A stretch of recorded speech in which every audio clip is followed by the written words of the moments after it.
5 affordable cars வந்து நம்ம இந்தியாவில் குறைஞ்ச விலைக்கு விற்பனை செய்யப்படுது. அந்த கார்களுடைய விலை ஜிஎஸ்டி ப்ரைஸ் கட்டுக்கு அப்புறம் எவ்வளோ இருக்குன்னு பார்க்கலாம்.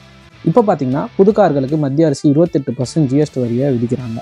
அது மட்டும் இல்லாமல் அது கூடவே காம்பன்சேஷன் செஸ் வரின்னு 1%லேருந்து 22% வரை வண்டியை பொறுத்து கூடுதலாக விதிக்கிறாங்க. இந்த புது ஜிஎஸ்டி பாலிசியில் என்ன சேஞ்சஸ் கொண்டு வர இருக்காங்கன்னா 5, 12, 18, 28ன்னு 4 ஸ்லாபாக இருக்கக்கூடிய டேக்ஸை 2 ஸ்லாபாக மாற்ற போகிறாங்க. வெறும் 5 and 18%.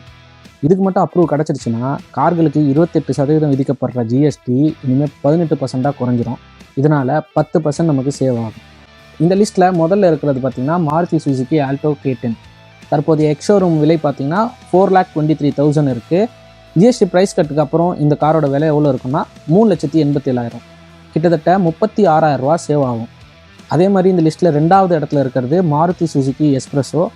எஸ்யூவி லுக்கில் இருக்கக்கூடிய ஸ்டைலிஷான கார். இதோட எக்ஸோரூம் விலை பார்த்திங்கன்னா 4,27,000 ரூபா வருது.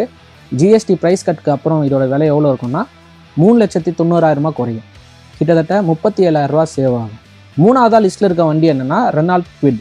ஜிஎஸ்டி ப்ரைஸ் கட்டுக்கு அப்புறம் இந்த வண்டியோடைய எக்ஸோரூம் விலை பார்த்திங்கன்னா 4,30,000 கிட்ட இருக்கும். இந்த மாடலில் நமக்கு கிட்டத்தட்ட 40,000 ரூபா கிட்ட சேவ் ஆகும். அண்ட் இதே மாதிரி இந்த லிஸ்ட்டில் 4வது இருக்கக்கூடிய கார் என்னென்னா மாருதி சுசுகி சிலாரியோ. ரொம்பவே ஸ்டைலிஷ் அண்ட் ஃபியூச்சரிஸ்டிக்கான கார்.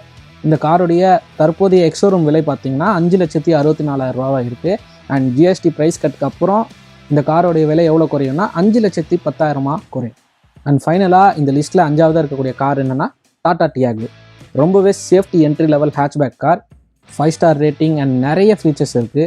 ஸோ இதோடைய GST after cut ex showroom price எவ்வளோ இருக்கும்னா 4,50,000 இருக்கும். ஆல்மோஸ்ட் 50,000 ரூபா கிட்ட சேவ் ஆகும். இந்த ஜிஎஸ்டி ரீஃபார்ம் ஒரு வரவேற்கக்கூடிய விஷயம்தான்.